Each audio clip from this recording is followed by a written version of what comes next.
Assalamualaikum warahmatullahi wabarakatuh. Halo, bagaimana kabarnya? Semoga dalam keadaan sehat dan sejahtera.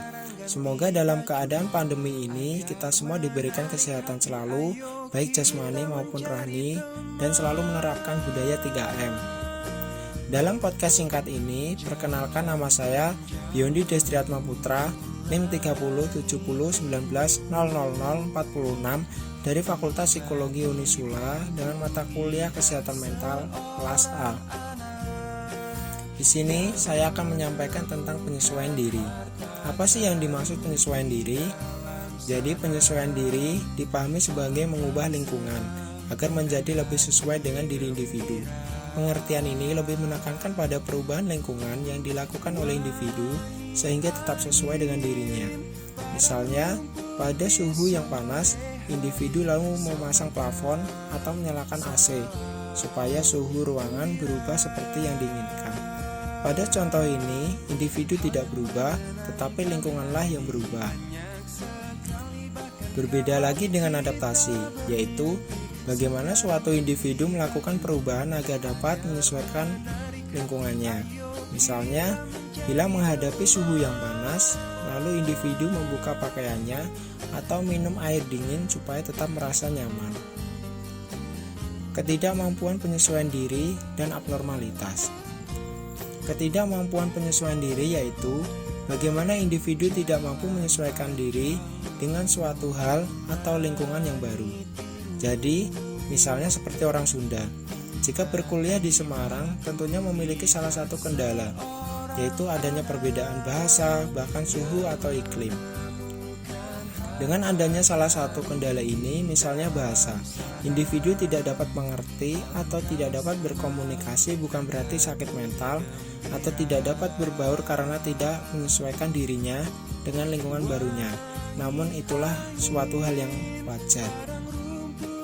Sedangkan abnormalitas yaitu suatu gangguan mental pada individu yang menyebabkan individu tersebut tidak dapat mengerti dan merubah diri untuk hidup di lingkungannya.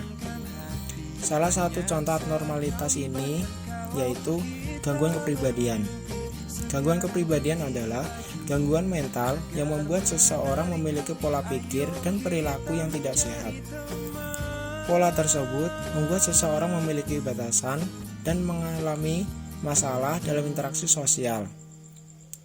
Misalnya, gangguan kepribadian menghindar. Gangguan kepribadian yang ditandai dengan rasa takut dan malu yang sangat ekstrim. Orang dengan gangguan kepribadian ini juga memiliki rasa percaya diri yang rendah dan sangat sensitif terhadap penolakan. Jadi, abnormal ini individu memiliki sudut pandang atau persepsi yang buruk terhadap lingkungannya hingga tidak dapat menyesuaikan diri maupun adaptasi. Kemudian, bagaimana sih kita dapat menyesuaikan diri dengan baik atau secara efektif? Yaitu ada 5 langkah.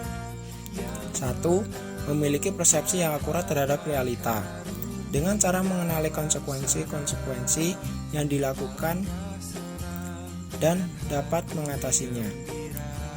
2. Kemampuan untuk berpendapat dengan tekanan atau stres dan kecemasan. Cara ini lebih menekankan bagaimana bisa kita menekankan stres untuk dapat berpikir dengan logis. 3. Mempunyai gambaran diri yang positif tentang dirinya. Dapat mengenali kemampuan diri sendiri untuk menggali potensi dalam diri dan dapat menerima kritik dan saran sebagai evaluasi perkembangan diri. 4. Kemampuan untuk mengekspresikan perasaannya. Individu memiliki emosi yang sehat, mampu memberikan reaksi-reaksi emosi yang realistis dan tetap di bawah kontrol, sesuai dengan situasi yang dihadapi. 5. Relasi interpersonal yang baik. Mampu menjalin relasi dengan orang di sekitarnya dengan menerima senang hati dan juga mampu memberikan respek dan menyukai orang lain. Hanya ini yang dapat saya sampaikan, semoga bermanfaat bagi kita semuanya. Kiranya di lain waktu kita dapat saling berbagi ilmu dan belajar bersama. Sekian dari saya, tetap semangat dan stay positif. Billahi taufiq wal hidayah. Wassalamualaikum warahmatullahi wabarakatuh.